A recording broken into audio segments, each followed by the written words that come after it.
There we go.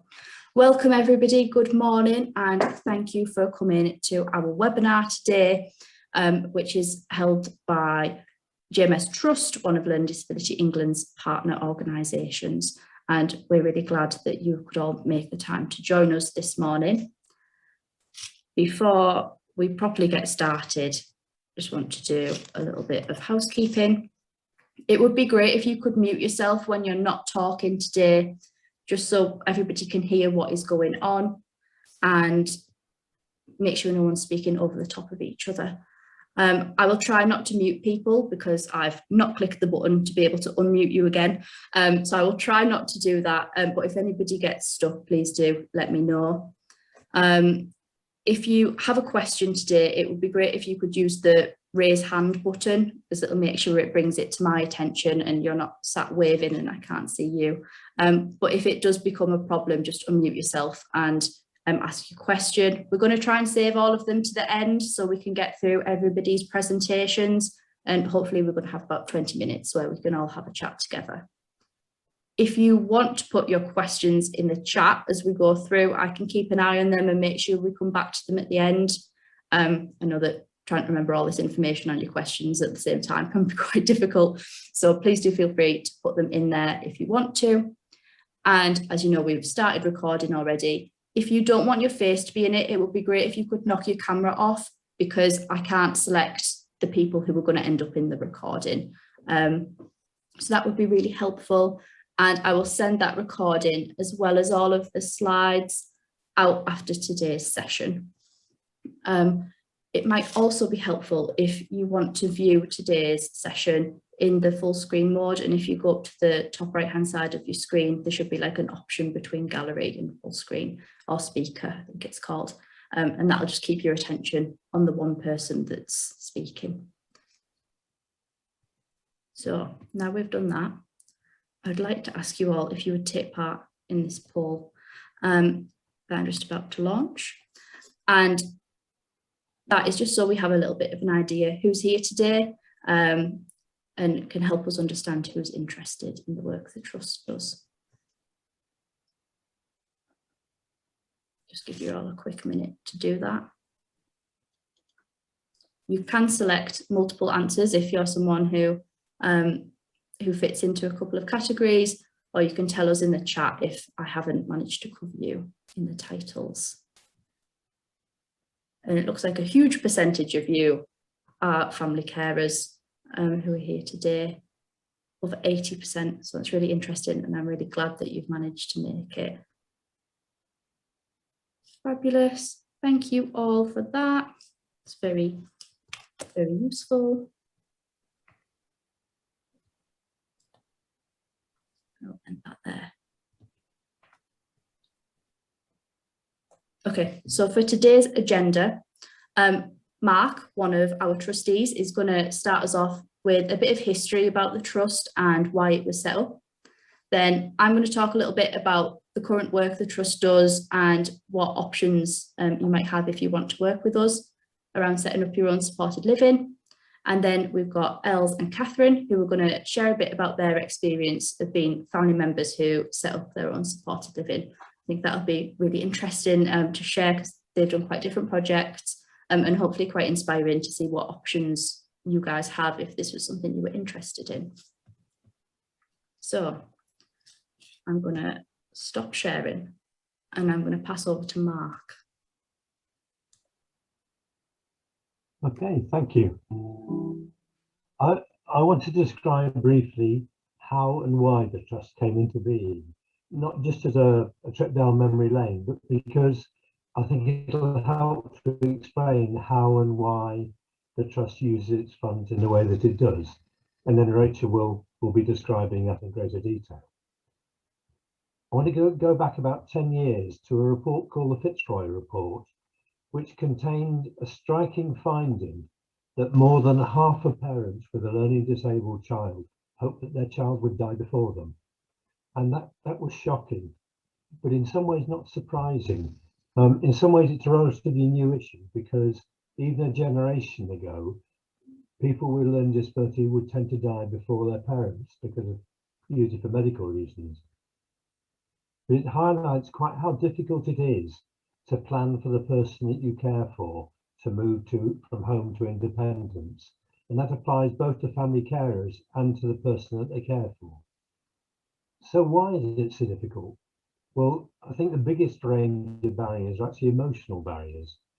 You need to think about a time when you're no longer there, and that's uncomfortable.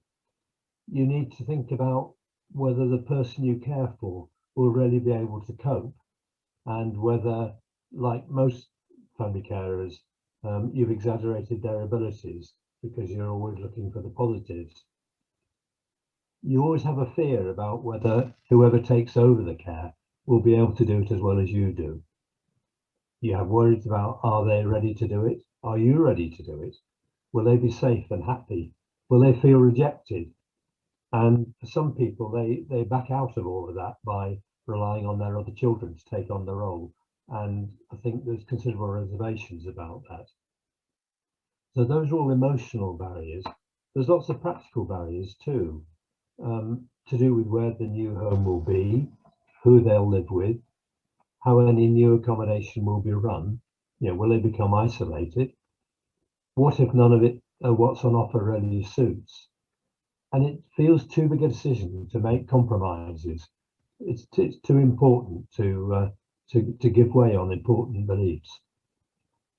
One of our local carers set it up like this. He said, like making a will, laying the foundations of how your child will live when you can no longer care for them is in itself a part of the caring process. It's best done with a calm background while you still have all your powers and energy. And I guess the trust is keen to avoid situations where people end up in their long-term living situation in a rush and during a crisis. So the trust first began to take shape about 10 years ago, November 2011, when a small group of parents in West Yorkshire had an unexpected opportunity to translate into action their long-term plans for their family members. My wife and I were part of that group, and here she comes exactly on cue. Whilst all of us had begun to plan separately for some form of independent living for our son or daughter, some of us had begun to explore what was available locally and had found none of it to be suitable. But none of us had taken things any further than that. What spurred us into action was that a property belonging to a local children's charity was put up for auction. It needed extensive renovation, but its location was safe, convenient, and in the midst of a stable community. And then suddenly, out of the blue, a private individual who knew about the difficulties in finding the right place for young adults with learning disabilities took everybody by surprise by offering to pay the cost of renovation of the property so that it could be used for supported living. And through that incredible gesture, a long-term home for 4 young adults became possible. The first thing we did was to invite loads of family carers, about 35 in all, to come and walk around the property and tell us what would need to happen to it for them to consider it as a possible long-term home for the person that they cared for. And 4 key themes stood out from this exercise. They didn't like what was on offer from their local authority. They wanted somewhere which could be a home for life for the person they cared for. They wanted real influence about how it was run. And they wanted most strongly for it to be designed with shared communal living at its heart. So armed with that, this small group of family carers set off to make it come real. And we tackled every aspect of this, big learning curve for us. So we selected an architect, we approved the plans, we fought battle for the conservation officer, we drew up the specifications for the care provider, and everything in between. And that active involvement of parents in every aspect of the planning was crucial. And the Croft, as it came to be named, came into operation in August 2013. The results of that initial investment were so positive that the individual who had first made it possible set up the JMS Trust to encourage other parents to follow suit. And it was based on a firm belief that parents should have real influence when it came to establishing supported living settings for their family members. And that the sort of solutions that they came up with might be different to what existing organisations already put in place. In particular, the Trust has repeatedly found that communal space and communal living is often a key element of what parents want but cannot find. So the Trust tries to ensure that what emerges is the best possible fit for the young adults involved, because the whole setting is designed around their needs. So the key ingredient for the JMS Trust is that any initiative it supports has to be family carer-led, with family carers defining what it will consist of, how it will run, and so on, although usually with an organisation alongside that will ensure its long-term future. And we're not short of cash to back this up. We've got about £2 million in the bank, and we're available anywhere in the UK. So our aim, in general terms, is to open up completely new possibilities and widen choice. We offer money not to existing organisations, but directly to family carers who are prepared to set up their own provision and stay in the driving seat.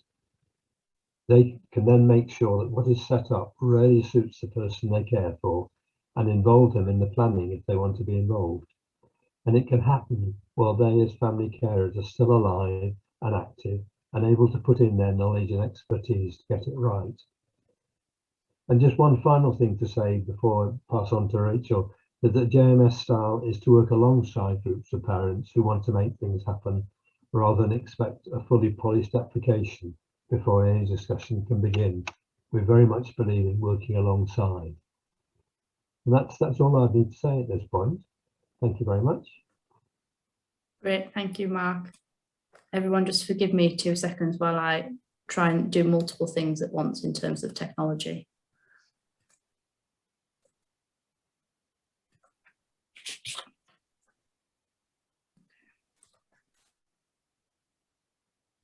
So now I just want to tell you a little bit about, you know, the work that the Trust is currently doing and what options and offers we have for people. So I think Mark explained it quite well, but to reiterate everything he was saying, you know, our vision is that we want to help people with learning disabilities live independent, active, valued and meaningful lives in their own homes. So we want to make sure that they have the same rights and choices as everyone else and that they have maximum control over their lives. And, you know, from all the families that we talk to, this is the big thing that everybody wants to see. So to do that, you know, we are trying to empower people with learning disabilities and their families to establish small, local, shared housing solutions and making sure that they're a secure option for them and that it matches their housing needs, their longer term support needs, and also, you know, their aspirations for the future and what they want to achieve in their lives. So there's a couple of ways that we try to help people, and the main one, and probably the most exciting, is that we have a funding offer for people, and I'm going to talk through the different options for that in a moment. But we also offer support and advice on setting up your own supported living. We've worked with several different groups now, so who've all done a very different model, I think. So we can share all the learning that they've done and the different ways they've approached things. There are options to speak to some of the groups that we've worked with. Two of our wonderful speakers who are here today are quite open to speaking to people individually about their experiences. And so we can share that with everybody. We can also kind of point you in the direction of other options and groups that we know through bigger networks, through the Learning Disability England's membership. So we're really happy to chat through any of those. And oh, sorry, Janet, I've just put the live transcript on. I don't know if everyone else can see that. I hope it's not a problem for anybody at the bottom of their screen. And we also can help support people to build their vision and prepare a realistic application. Sorry. So that's part of my job at JMS Trust, to help people work through what they want. And I'm really happy to meet with individuals or groups, if you already have a group, to talk through you know, what your options are and help you all work together on a shared vision. So our funding streams. We have 3 that are currently on offer, and all of our grants, all of our funding is grants, so we don't expect to receive anything back from that. And hopefully that makes it a bit more of a sustainable option for people. We also only offer funding for the initial setting up of a project, so we don't help a project run in the longer term or an ongoing basis. There is funding available to do that in other ways, and you can do that through benefits. I'm not sure that that's going to be particularly covered today, but if anybody would like to talk about how that works, we're really happy to have those conversations. So the first funding stream is kind of what JMS has been doing in the longer term and historically, and it's what both of the groups who are going to be sharing today used. And this is all around renovation. So people taking a property that they found and refurbishing it and converting it so it fits its new purpose. And that could be anything really from extensions, structural work to electronics, plumbing and furnishings. So it's quite a broad option, and I'm not going to say too much more about it because I think the examples that will be given later will flesh it out for you all. The second option is deposits for a hold mortgage. Hold, if you don't know, stands for home ownership for people with long-term disabilities, and it's a government run scheme that it works around shared ownership, so helps people who are on benefits access home ownership. This option only really works for people where there is a pair and potentially push into a 3 people who want to live together, but it's mostly for pairs. It makes it much easier in terms of any of the legal things around owning a house if there's only 2 people. So if you were interested in a hold mortgage, that would help you have a really secure house, and as you'd own it, you wouldn't have any of the issues around tenancy. So that can make the security, a really valuable option for people. If you were interested, the support that the trust could offer would be around offering the funds for a deposit and for the fees to cover that bit of the mortgage. But we would suggest that you go and explore this with an organisation like My Safe Home. They're one of the big providers of hold mortgages in the country, and they can explain all the eligibility criteria if you would fit that and what your options are locally, because that can change depending on where you are in the country. So they're a great person to explore that with, and we'd be happy to help you have that conversation if that was of interest. Our third option is a new pilot scheme for buying houses that we launched at the beginning of this year. It's going to run until June next year, and we are looking for a couple of groups to try this out with. We know that people have really struggled to find properties, and that's been one of the big barriers to people setting up their own supported living. So we hope through this pilot we might figure out if this was a useful way to be helpful. And we want to test out, the positive and negatives of providing all or most of the funding to buy and help convert the property. And hopefully this would give people who've got less finances more options. Like the others, this would be a grant, so there would be no expectation that you would repay any of the money, but there would be some more conditions around this option, so we can make sure that money is safeguarded as we're giving it out. We're still working through some of the practicalities for this as it's a pilot, and it's potentially a lot more money than we've been giving out under some of the other streams. So we're looking to work really closely with families who are interested in this stream to figure out if this is something we want to do in the longer term. So who do we support?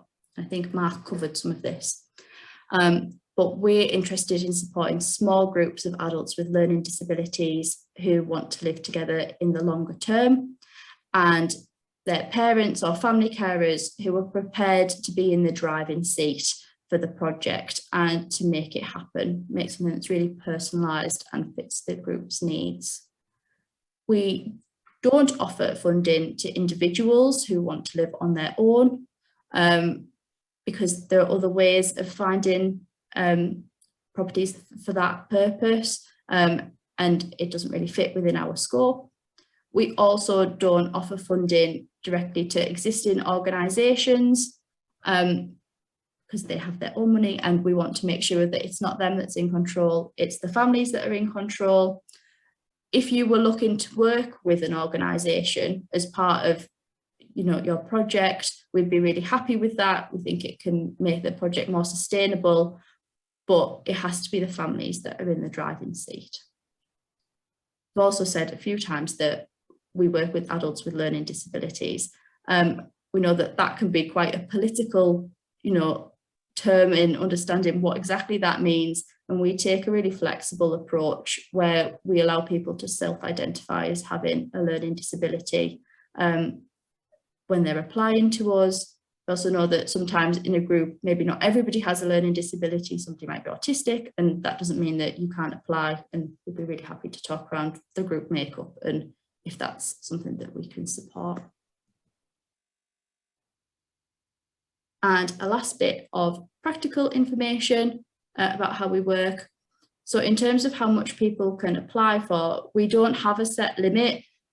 We want people to come to us with very reasonable, you know, proportionate and justified amounts of how much they might need, and so that they can be creative in what you're looking to achieve.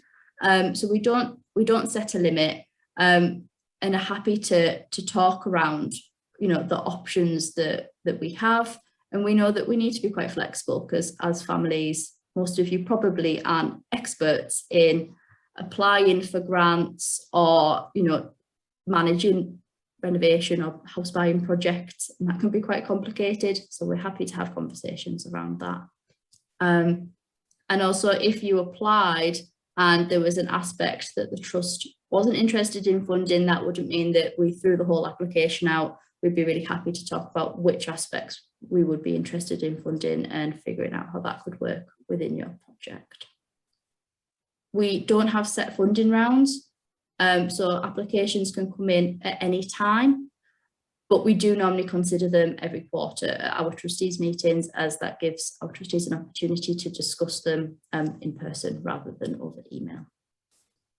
And funding is available to all areas of the UK, as Mark said earlier. So I think that's all of my bits. And now I'm going to pass over to Els, who's going to share a little bit more about her project and how that worked.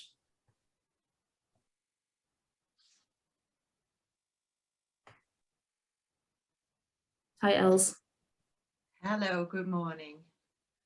I hope everybody can hear me. I would have to rely completely on Rachel to put anything right if I'm not doing it right, because I haven't got the technical know-how to put any kind of changes in. I'd like to start off by just introducing myself, please, if that's okay. My name is Els Roberts. I'm from the Wirral. I have a husband, Steve, and we have 3 sons. The eldest is Rory. He is 34 next week, and he has Down syndrome. Son number 2 is Alex. He is now 32, and he has a condition which is called Lee syndrome, which is a mitochondrial condition, and leaves him has left him in a wheelchair, and with a lot of personal care needs. Our 3rd son is Nick. He is 30. He got married this year, and he runs owns his own company in Southport. So that's me and my family. If you detect a strange accent, I am actually Dutch. That's where the name Els comes from. But I've lived in the UK since 1982, and as I say, I've been married since 1983. I'm talking to you as a member and as co-chair of the Personalised Assisted Living in brackets PALS Trust. Our trust started in November 2016, so quite a while ago now. I feel as if I have been doing this forever. As a small group of parents, mainly mums, just I think the way that happens is because it tends to be the mums that have got the time to actually get involved in these kind of things, and all the families had sons or daughters with either learning or physical disabilities. Our sons and daughters all knew each other through various schools, colleges, clubs, and other social activities, and therefore by default the parents actually knew each other as well. Some of us better than others, but we all knew each other. We all felt that the time had come for us to seriously start looking into some form of supported or independent living facilities for our children. Ages when we started this project ranged from early to late 20s, and as parents we were either middle-aged or coming up towards retirement. Our way of thinking was very clearly that our young people deserved to be given the opportunity to live as independently from us as possible, but of course with all the support necessary to enable them to reach their goals. Ideally with close access to friends and family. Our first meetings as a group were very much on the basis of tossing ideas about and coming up with suggestions on how we could make these ideas work. We started with 9 families, so 10 young people, and we actually ended up with 15 families. So there was a bit of a growing process in there. Now, on the Wirral, there were a number of housing schemes already in place. All these schemes had been set up by the same housing association, Wirral Methodist Housing. The first one that was set up was a new build, an apartment building over 3 floors with 4 apartments on each floor. One of the apartments on the ground floor was used as a communal space for all the residents to use. Mobility Court had already been in existence for about 10 years when our group started. Second scheme was completely different, and my husband and myself were initially involved with this second scheme as a possibility for our sons to take part in, but it didn't work out for us in the end because the timing wasn't right. It was actually a rebuild of an old nursing home. It offered bedrooms with ensuite bathrooms for 7 young disabled adults and a complete communal kitchen, living room, dining room and lounge areas. Fellowship House at that time had been in use for about 5 years. The third scheme was a kind of copy of the first one of Mobley Court in that it was a purpose-built apartment building, again over 3 floors, with one of the flats on the ground floor being used as a communal space. And Lee Court had been in use for about 3 years. Our group of parents actually visited all 3 schemes. We spoke to the tenants, the young tenants, and to the parents and the support staff.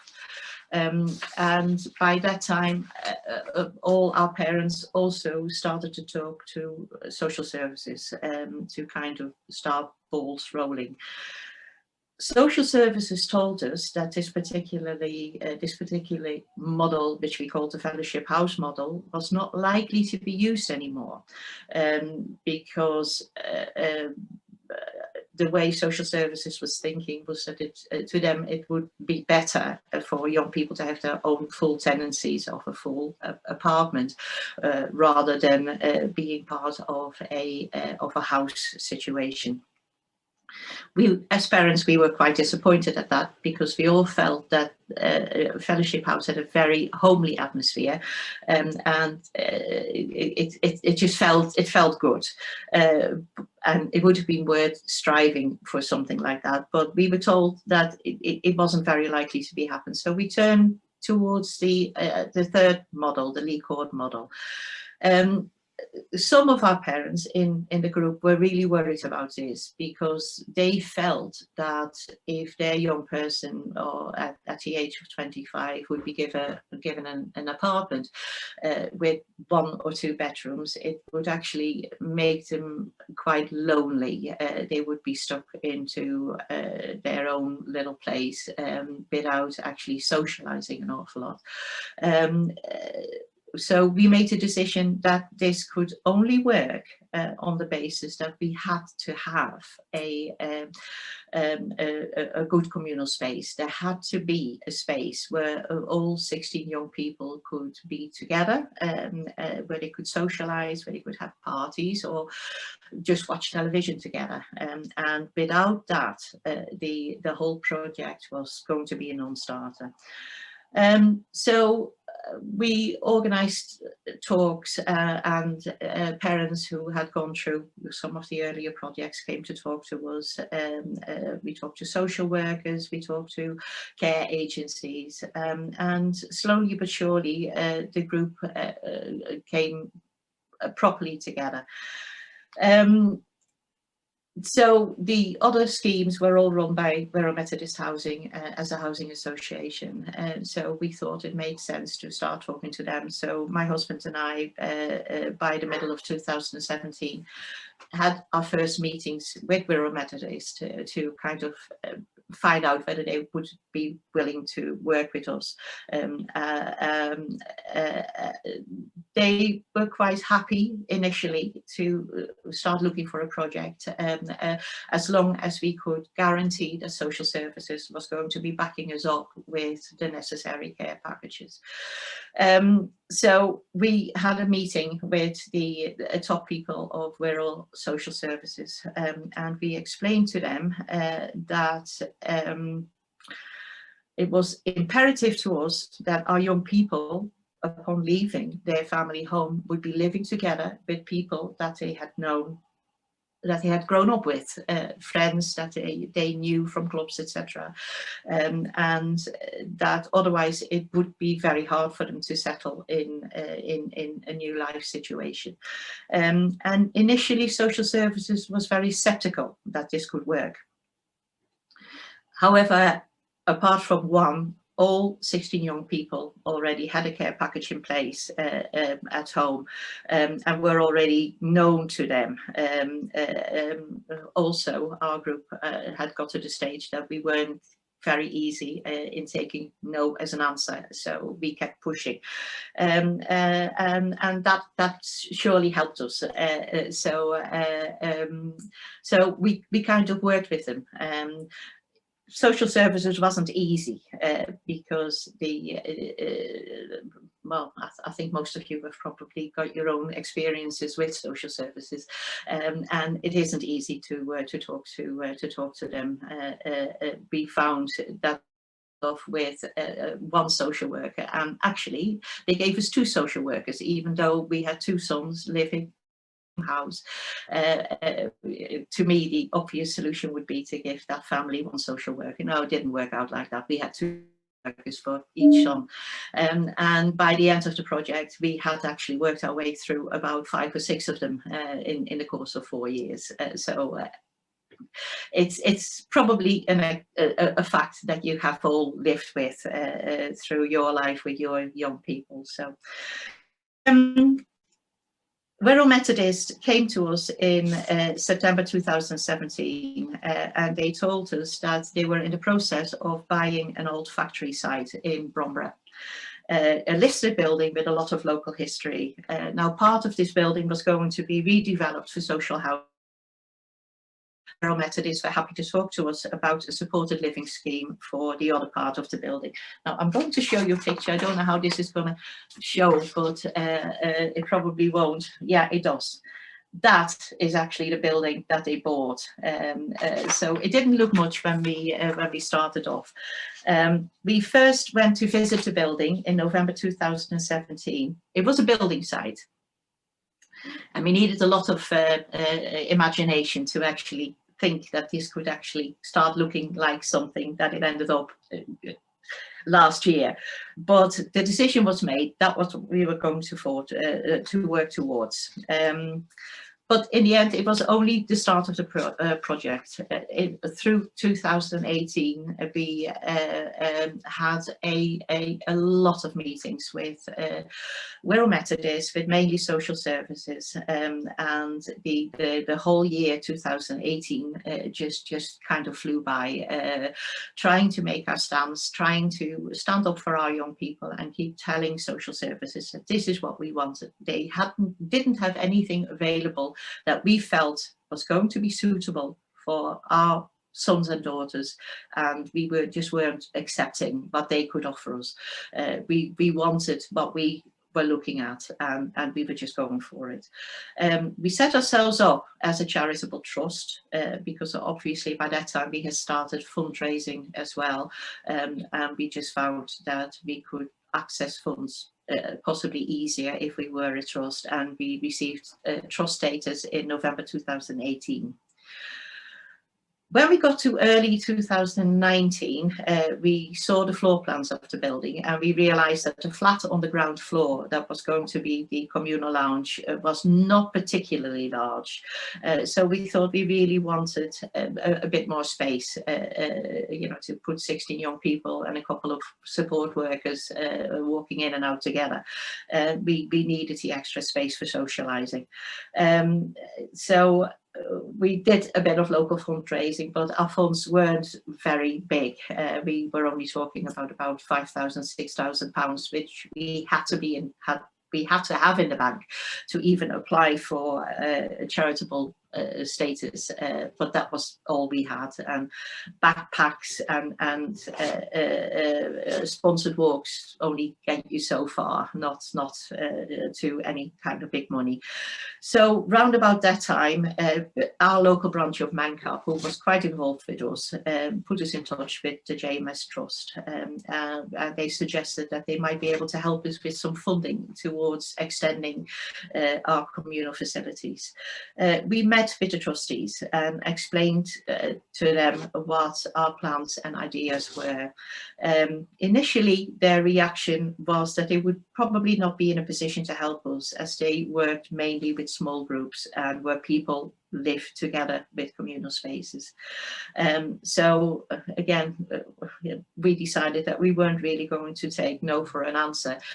We made our case that even though all 16 young people would have their own apartment and they would have their own front door, the project would not be able to exist without a considerable amount of communal space. And we managed to persuade the trustees that they were willing to back us. We put an application together on the basis of a quote done by the builders at that point in time at Candle Factory Court, or the Clock Tower, as we tended to call it. We were given the good news in May 2019 that JMS Trust was willing to pay for a conservatory at the back of the communal lounge, which would probably increase the ground space for the communal space by about a third. So that was quite really a great help. In the remainder of 2019, we still once or twice faced the possibility that the project might flounder, but we kept going, and it was November 2019 that Mark and Liz came to visit the building, and I'm going to show you something again now by photograph. That was what it looked like when they came to see us. The build of the conservatory, actually paid for by the JMS Trust.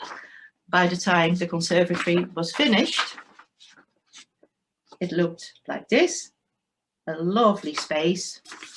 And this is last year when we had a birthday party.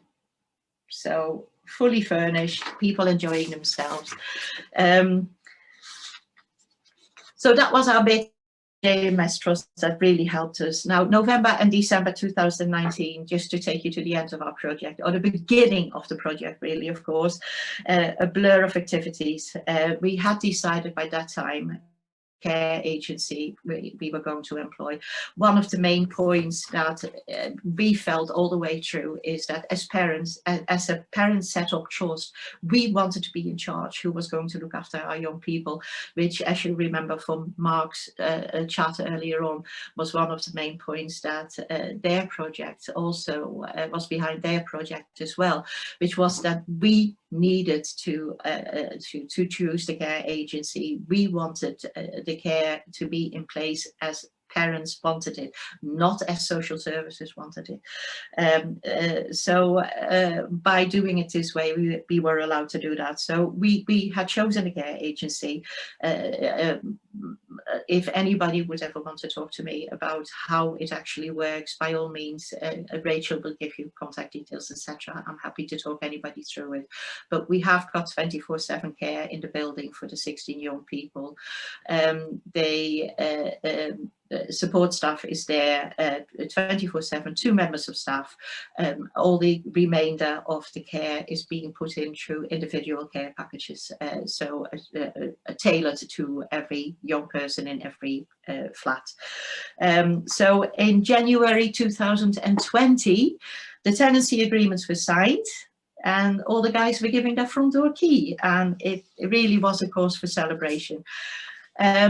As a trust, we are eternally grateful to the trustees of the JMS Trust. Not only have they paid for the conservatory, which is now home of a pool table, gym equipment, but when the cost of the building the conservatory actually came in on the budget, they agreed that we could use the remaining funds for some of the necessary furniture in the lounge and for the white goods in the communal kitchen. And not only did they agree that, but they are still holding on to a little bit of funding for us to use to extend the conservatory outside and build a proper patio area, so the outside, which is grass at the moment, will be more accessible for the 2 wheelchair users. This hasn't happened yet because there's been a drainage problem in the back of the building, but hopefully this will be sorted by early 2022. The first flats in Candle Factory Court were occupied in early February 2020. Last person moved in early March 2020. 2 weeks later, Boris Johnson announced the first COVID lockdown. Out of the 16 young tenants, only 6 stayed in the building during the lockdown. The other 10 moved back to the family homes. It was a decision every family had to make on the basis of their own circumstances. Not a very good year, 2020. Was supposed to be the first of a really good year in their lives, actually turned out to be a very bad year.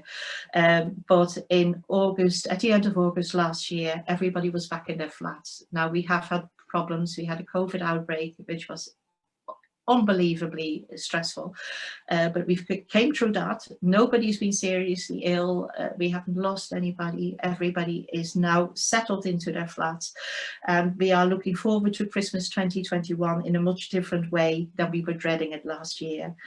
There are still issues, some with the building, some with the support, some with expectations of families and the young people, but we are hopeful that by summer 2022, Candle Factory Court will be a hub of activity we have always envisaged it that it was going to be, with all 16 young people living their own lives, doing their own activities and clubs, and being able to rely on each other, spend time with each other when they want, when it is needed, but also having their own space to go back to.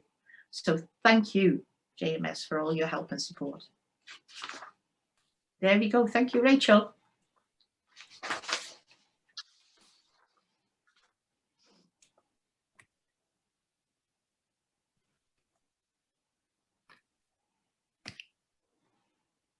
I can't hear you, Rachel. I can't hear you.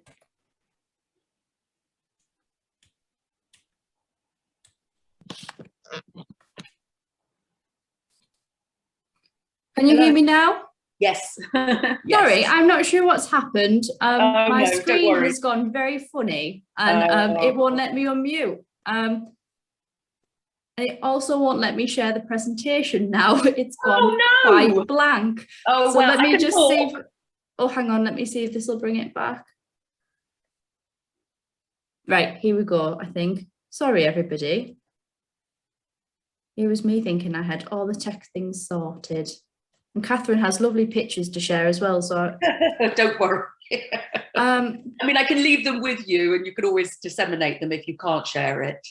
Would that be okay, Catherine? Of Because course. I know we're running a bit Yes. late and I don't No, want to stop you that's talking totally... and it won't come up. No, that's fine. Sorry. Because we're under a bit of time pressure, I note. So I just thought I'll talk it through. Okay, hello everybody. So briefly about the Sussex project and how first of all, how the project came about. So Springfield House came about because there were a number of families who knew each other in the Brighton and Hove area who noticed that they were having terrible trouble with care provision for their youngsters. Our children are at the severe end, so we are talking severe to profound autism. We have young people with, there's one with floating harbour syndrome, which is very rare. So they all are characterised by having very complex needs and major sort of behavioural issues. I think really probably 10 years ago even, this cohort would have very much ended up in care homes. But obviously our experience was really poor, mine particularly with my son who's now 24. And he had lots of unmet need. He was assaulted. He had knives, forks stuck in him. He was bitten. Just dreadful, dreadful care, awful, lots of safeguarding issues. And this was a very common kind of theme. So we all decided that we would try to set something up. Part of it for me was because my son actually had been given 28 days notice to leave his first provider. And it's very hard to describe how dreadful that experience is when you've got 28 days to find somewhere for a child who's got severe learning disabilities, autism and unstable epilepsy. It is really, really terrifying. I became determined that this wasn't going to happen again. And one of the attitudes, okay.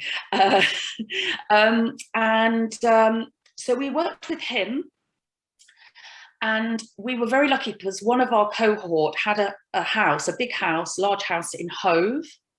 So we were able to get this house set up, but remembering that a normal domestic home is not always the right thing in many ways for our young people. So it needs a lot of kind of infrastructural support. So you've got kids that might, you know, run water or drop things or chuck stuff. So you need all your flooring to be well considered, you know, your bathroom spaces, you know, everything has to be kind of done to the nth degree so that it really does support their lives and their own behaviours. So JMS, this is where JMS stepped in. So I worked very closely with Rachel, who was extremely helpful, I have to say, all through the project. We were awarded the grant to do the kind of work. We had to put safety gates in. We had to get safety gates at the front, at the side. We had to get steps put in. So there was a lot of work that had to go into the building. And JMS, we couldn't have done it without them. They were absolutely excellent.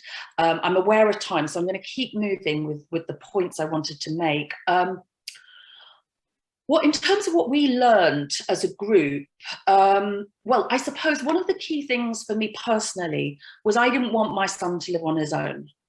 For starters, he needs 24/7 care. He needs eyes on. He has to be monitored because of epilepsy. We needed, therefore, to have a system where night care could be shared between our young people. 2 of them have unstable epilepsy. So local authorities, you know, this is a major cost. So local authorities are actually very interested in models, actually. There are about 5 to 6 people sharing. what was the other point to make? So what else we learned? I mean, tons really along the way. I think the thing that came, because I had to go to court of protection to get my son into Springfield House, our project. So I had to fight quite hard. Others had an easier job because they had deputyship for health and welfare. So they got in very easily. The thing that my lawyer kept telling me was, you have to remember that whilst you're operating as a group of families, you are also acting individually in terms of applying to your local authority. So always keep a sense of distance between those two things, because your young person is unique, has, you know, unique perhaps care needs. So you cannot keep arguing necessarily in favour of the group, because actually it's your individual that you're going for. So we had to all compete to get our individual packages set up.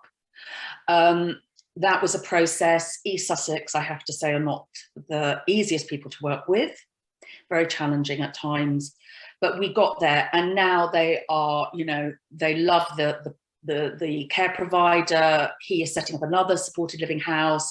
So actually it's proved itself as a massive success. The impact on the families and the young people is huge. I have to say proximity is a massive thing. My son had to be placed out of county, so he was an hour and a half away. That caused me terrible stress, particularly when he was attacked or something awful had happened. And now, you know, for the last nearly 2 years since we set up, I can sleep at night. I feel relaxed. He's not far away from me, so I can nip round. And it's just massive. And then for the young people, I mean, you would see on the slides, you know, they are enjoying living with each other. There is a huge benefit to that. I also think it really helps with the morale of the staff. It feels like a community, you know, they're not isolated. And certainly I think for all of us, you know, we feel hugely relieved that they are now in supported living. If it hadn't been for that, I wouldn't have seen my son through the pandemic, and it would have been horrific for him and for me. So the help we received from JMS Trust was absolutely huge. We can't thank them enough. I'm sure there's lots of other things I could have mentioned, but I was aware of the time limits. Also, I don't have the slides, so I don't have those to show you, unfortunately, but hopefully they could be shared. And it's very clear. Nice also to pool your talents. That's the other thing. You know, you might have somebody who's, my father, my lovely old father, who's in his 80s, did the graphic design for the project, things like that. So pool your talents and work together. But I can't tell you the difference it makes to our lives and to the lives of the young people involved. I'll pause there, Mark. I don't know if... I'm back. I'm so sorry about that, everybody. Oh, I'm not sure what's happened. I've never been kicked out of my own meeting before. so sorry about that, everyone. And thank you so much for sharing, Catherine. I'll make sure I'll share the slides, because the pictures really do bring it to life, I think, and you can see how much everyone enjoys living there. They're really lovely. Well, also at the very end of my details, so people wish to email me, I've put my mobile number if anyone's in a kind of crisis situation, but my email is there, and I'm really happy to share expertise. I'm actually working with a group up in Kent now to try and help them set up some lifelong learning and then supported living. So I'm quite happy to share expertise, anything I've learned over the years. It is a minefield, and hopefully, you know, we can get much better outcomes for our young people. Great, thank you, Catherine. I am aware that it's now 11 o'clock, and that's when we said we would finish. So some people have to leave, and Catherine, I think you need to go too. I've got to go to my dad's. So I'm going to say a big thank you to our presenters, and if any of them need to go, they can, or if any of our attendees need to leave, they're very welcome to, and thank you very much for coming. But if anyone wants to stay and ask a question, I can definitely stay on the call for a bit longer, so please do feel free to if you would like to, but otherwise thank you everybody for coming. Okay, just to say, please don't feel shy about emailing me. I'm really happy about that. I'm so sorry I have to go. Thank you for coming. Thanks so much, Rachel, and thanks, Mark, and good luck to everybody. Great, thank you. Thank you. If anybody would like to put their hands up, if you've got a question, I shall see if I can find them all. Kev, I think you had yours up first. You got a quick one? I'm sorry, I was a bit late this morning. I was doing shopping for the weekend shopping because I've got to pay for my job this week anyway. So, It's okay, don't worry. This mental health abuse, the social care abuse goes on still. Then is that you're saying on the? This was quite shocking, really. Like since the pandemic, it's got worse, isn't it? Really. Yeah, and I think everyone on this call, it's all about how we can make sure we keep our families really safe. And I know Shepherd Voices had. They talked about it to me as well. If you speak to Catherine Littlewood, she knows. Okay, great. Yes, Thanks, Kev. I'm going to jump to the next question, if that's okay, because I don't think we've got lots of time. So Claire, I think you have your hand up next. All right. Am I on? All right. Yeah, you're ready, Claire. Yeah, you are. Yeah. Are you waiting for my question? Yes, go for it. Well, we're really hoping to be the next pilot scheme. Yeah, it's been really useful to hear to the 2 case studies. I think what worries me is working with other parents, particularly if you're the initiator of things, they sort of begin to see you as a service. I don't know if Els found that keeping all those parents together and focused on the needs of their young people was slightly difficult. I mean, I can see it's going to be very time consuming. Have you got any answers there, anyone, or else, or Rachel? No, she's not noticed. Els or Mark, have you maybe got a response to This that? is bursting to come in. I have an answer for you with the parents. We were a group of, I actually ran a day service, but all these young people we'd all known from being young. There are issues with parents and they do see you as the one that they come to, but I think the main thing is that you're all coming at it from the same direction. You're all wanting the same for your children, and ours divided up into one father does the gardens and that's his bit, and he does the vegetables and stuff. And we've all come at it from different angles, and we all have the ability to talk to each other and to discuss it. So I think it does work. It's very, very hard work. There's just one thing I'd like to say about the JMS Trust, and this will sound a bit emotional. This all came about because I had a cousin who donated the money. My cousin has since died, and our aim is that her money will just help loads of other people the way she helped us, because by God, we couldn't have got through these last few years without the supported living. So, you know, if you've got the will and you want to do it, just go for it. It's the best thing we ever did. It's hard, but it's the best thing we ever did. Can I add one sentence to that? That a lot of trusts want to continue into the long distance future. JMS Trust is quite unusual, because if in 5 years' time we distributed the money and we run out of money, but we'd left behind a big legacy, we'd be perfectly happy with that. We're quite happy to work ourselves out of existence, provided that we leave the legacy behind that was intended. Thanks, Liz and Mark. Thank you for that. A major thank you to the cousin and the setting up of the trust. That's amazing to hear. And we really hope that we can do any pilot project justice. You had another question, didn't you, Gary? Yeah. Can I just maybe just answer that a little bit as well, if that's okay? for us, it has been extremely, for me and my husband, it has been extremely hard work. Somebody has to start a project off. Along the way, many parents have said to me, without you, thank you so much, and without you, it wouldn't have worked. And I'm sure it wouldn't have, but somebody else would have picked it up somewhere along the way. And my standard answer has always been, and will always be, that we did this in the first place for our two young men, and we always felt that without all the other parents and the other young people, it wouldn't have worked anyway. So we all needed to be in this together. So yeah, it's been hard work, and it's still hard work at times because I'm still co-chair of the group, but it's worth it. And for my two sons, for them to be there and to have access to their flats and to have access to what they have access to is that makes it all worth it. So thank you for that. Yeah, I've run various sort of parent-led groups before, and you know, there's an absolute joy in it, but there's also sometimes, you know, hiccups along the way, and I think we accept that, but it's just something I'm a little nervous about. Gary? I'll just email you. Okay. Thank you very much. Thanks, Claire.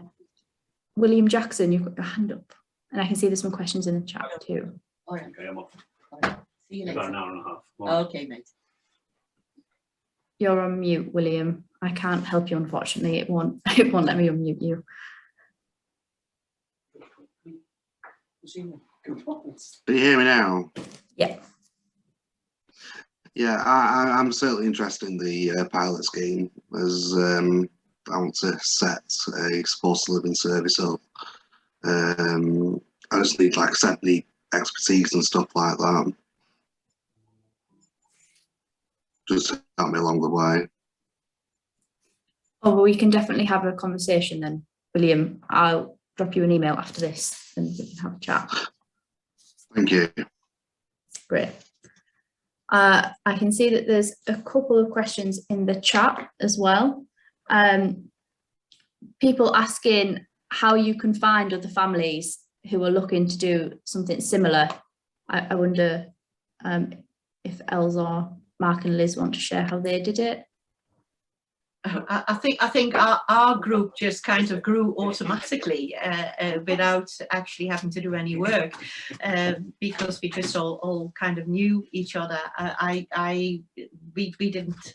It was more a case of keeping the numbers down rather than anything else, rather than the other way around. So I couldn't give any indication on how to find people. I mean, there's always the most cities or areas will have a MENCAP group. It's always a good way to start, I suppose, just going to talk to MENCAP and see whether they know of any families that might be interested in joining a group. So might be a good starting point.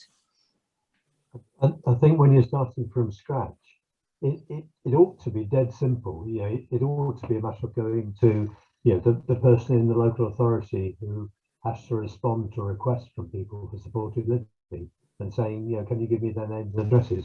The Data Protection Act cuts right across that, and it feels such an obvious thing to do, to try and locate people who have already expressed interest and to see if you can combine your actions.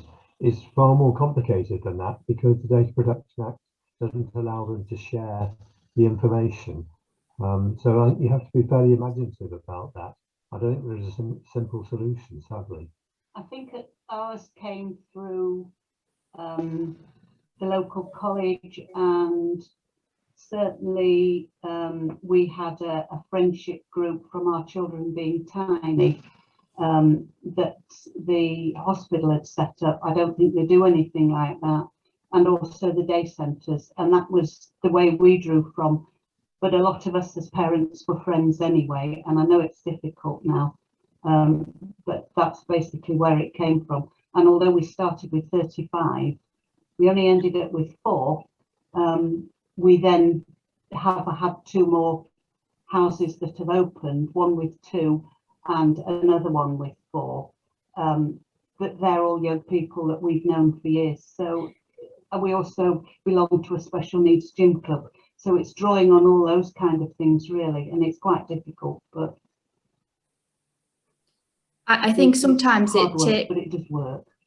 Yeah, I think sometimes it takes the person who's really interested in making the first move, and being that person who goes out and, you know, joins a different family carers group or sends a letter to everyone who's part of a day service and asks the question if people are interested. And that's what my family have done. We've kind of gone to a local day service that my brother uses, and we asked them to email everyone. So we didn't have their contact details, and we just said, this is what we're thinking. Would anybody be interested in talking about what their plans are for the future? And then people got back in touch with us. So it can just take that little bit of looking round, I think. But if that's something you're struggling with, you know, Learning Disability England has quite a lot of family carer organisations as members, and we'd be happy to help you connect in to those groups if there's someone local to you, so we can kind of help facilitate some of those conversations if that's useful for people. Angela has asked in the chat that if somebody leaves for whatever reason and there's a vacancy, you know, what happens and who fills that void? I wonder if anyone would like to share what they've done about that or what thinking. We haven't had that because it's a home for life. We can't say it won't happen. We would hope that as a group of parents or as a group of young people, they would say to other people, why don't you come and see and where we live. We know that other young people have been to visit and said, oh, I wished I lived here. I noticed that she asked a question that were the young people involved in all the decisions, and yes, they were. Ours, there were 4 bedrooms, 2 downstairs, 2 upstairs. Everybody chose a bedroom. It didn't matter what size it was. Nobody wanted the bedroom that the other one. They just all did it. They all decide on holidays. They decide on what they're going to do. It's just like a family. There are spats and there are good bits. So we haven't come up with the void. It may come, particularly for us, because our daughter has dementia as well. So we don't know. But we would hope that as a group of parents, a group of young people, they would look around and encourage other people to come and look. Certainly wouldn't go to the local authority. That's another part of having control, in that as a group of parents, you would want to insist that the young people who are living there had the ability to help, you know, to make a choice about who would fill the space, because it's their home and you can't just impose a stranger on them. So it's very, and I think the local authority will generally want the void filled very quickly because they can't be wasting time. As a group of parents, you can be a very good stumbling block in that, and can insist on the people who are living there having a considerable amount of influence on who comes to fill the space. Thank you. Els, have you got anything to add to that? Assuming you guys haven't had any voids yet since you're so new. Yeah, we haven't had any voids, obviously, because but what we have said is we've put a provision in place that the care costs are paid out of a funds, a savings funds, for a certain period of time, to allow us some time, a couple of months, to actually fill the void without social services having to get involved. Because for us it would also be of extreme importance to get another young person in there who is compatible with all the 15 others. We wouldn't just want any stranger to move in there if we could help it in any way. So.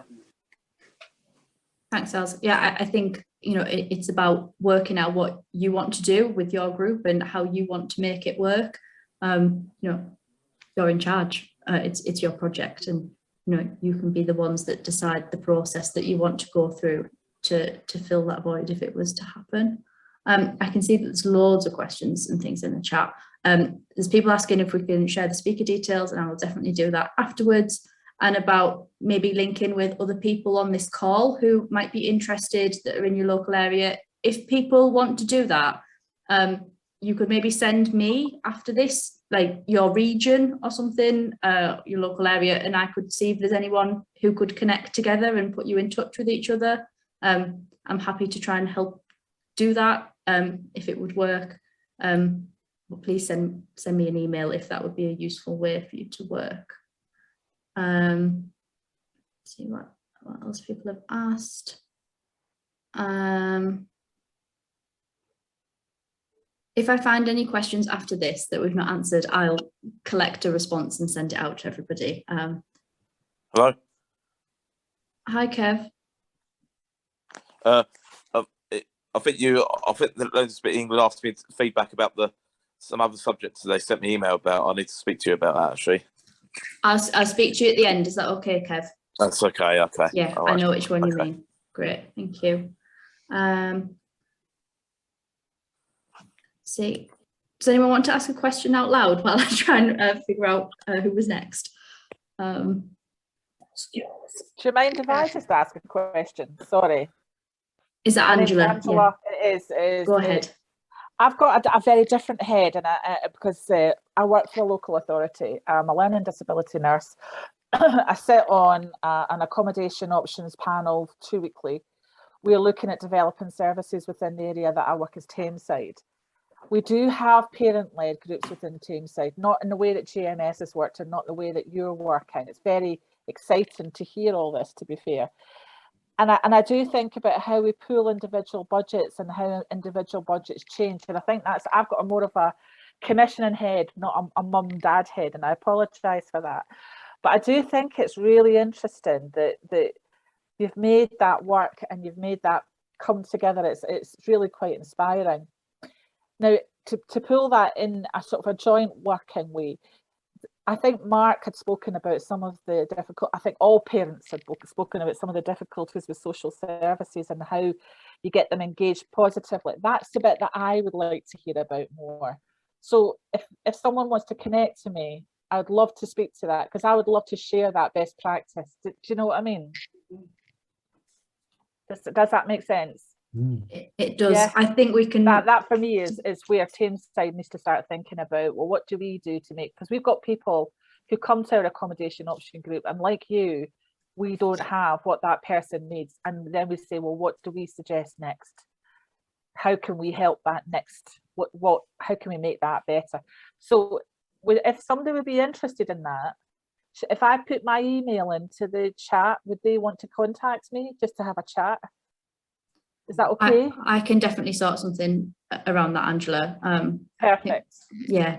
Thank you. Pooling budget thing is complicated between local authorities, I think. So yeah, we can definitely have a chat. That would be great. Thank you. Jessica has asked in the chat about what the next steps are if you want to apply to JMS Trust, and the best thing is to get in touch with me, and I can have a chat with you about the project, make sure that you're kind of fit in our eligibility criteria, and then we can talk about what applications might look like. So the best thing to do is to get in touch with me. Let's see what else we have on here. Somebody has asked, Julie has asked. I asked a question in the chat. At the moment, the projects are all overseen by parents, but I'm just wondering what longevity is in. So obviously, in most walks of life, parents expect to outlive their children. So if there is no parents left to run and oversee the supported living place, what sort of have you put in place? Are siblings part of that group to keep that going, to make sure that it's overseen? Just wondering. I think, Julie, you've already heard, Elsa's referred to the fact that they've set up a charitable trust so that there's some continuity.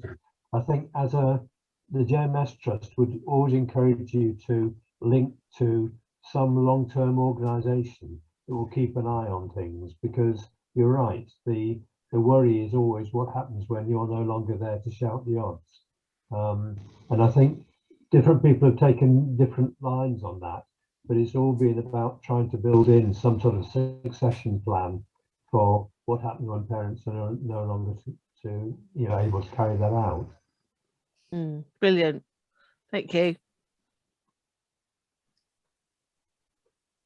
Els, have you got anything to add to that about what you guys have done? Or I must honestly say that I think it's a hurdle that we haven't really jumped over yet, mainly because our guys have really only been in there for just over a year, with COVID having been in between.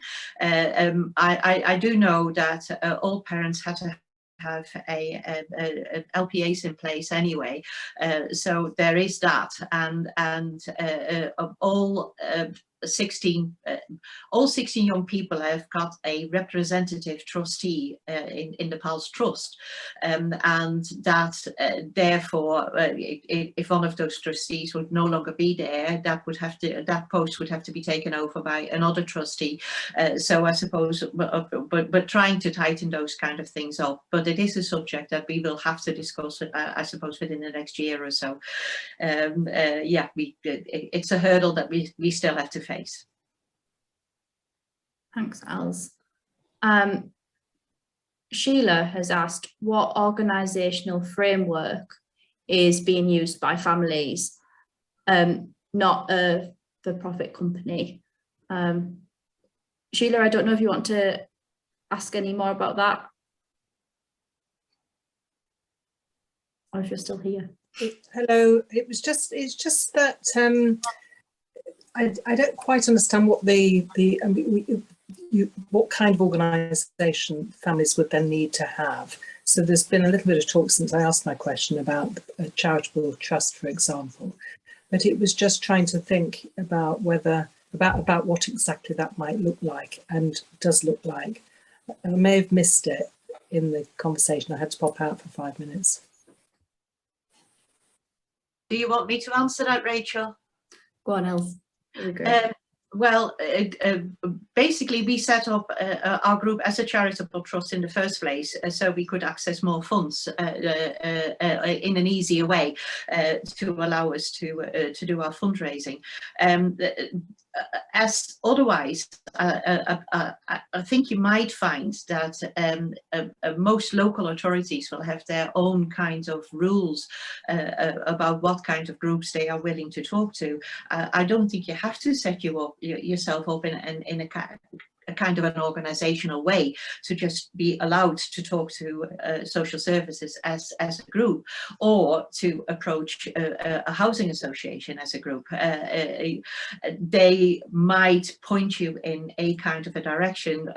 We were kind of they tried to talk us into becoming now I've forgotten what it's called, but it has some it was something a lot more official, and we just didn't feel comfortable with that. The trust setup that we have got is basically in place to be there as an overseeing thing for the communal areas and the cost that we have to cover with that, and to allow us to do the fundraising. But that was all that we could find all our parents to be comfortable with. We didn't want to go any further. If you are actually in the process of buying your own property and running it yourself as a board property, you might have to go a step further and set yourself up in another organization. We didn't have to do that, luckily enough, so don't know whether that helps at all. Can I just say that from the point of view of the trust, we don't expect parents to be in a formally constituted group. It's one of the challenges when you're making grants to groups of people, that traditionally, you'd expect them to have a constitution and a link of some kind. We don't make that demand. It means we do have to try and build in other safeguards, but we don't expect parents to form into a particular shape of organisation in order to apply to us.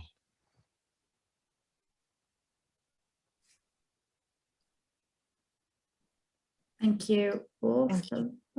Is that answer your question, Sheila? And just that, are people using direct payments to pay for their support in this arrangement, or or does that vary between the organisations, the groups? I suspect it will vary. Certainly in the 3 houses that we're part of, everybody uses direct payments because it gives them more control over how the money is used. Good, thank you. Yeah, and in our case, we also use direct payments to cover all the care cost.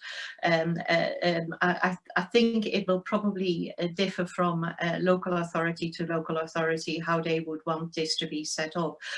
But for us to be allowed to choose our own care agency, we had to set it up under the direct payment scheme. Otherwise, it would have to be run through social services.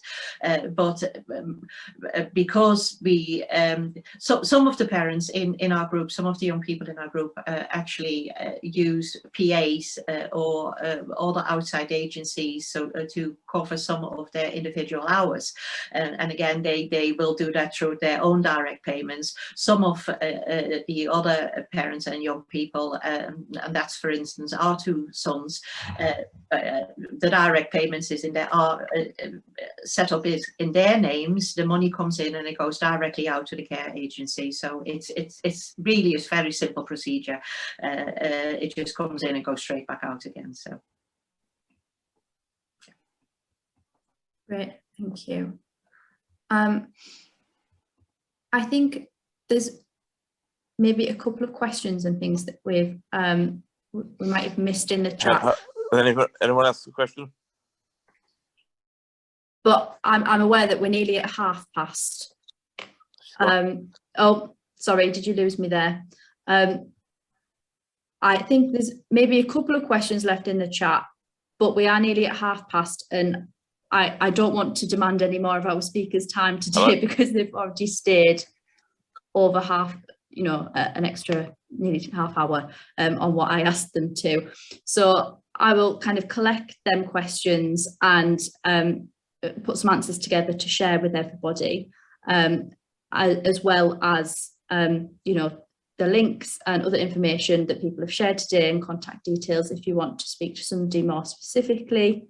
And if anybody does want to be put in touch with other people who might be local to them, let me know and I can see if I can connect people on this call or with other people that we know. I'm really happy for us to try and do that. Otherwise, I think we might end it there because I think we could maybe go on all day. But I'm glad that people are so interested and that this is maybe offering a solution to some of you for the future for your young people. So I just want to say a massive thank you to our speakers today for coming along. Really appreciate you sharing your experiences. And a big thank you for everyone for coming and for staying that extra half an hour that you have. That's been really great. So thank you all. I'll be in touch, and please do be in touch with me if you want any extra information. Thank you all. See you later. Thanks, Rachel. Thank you.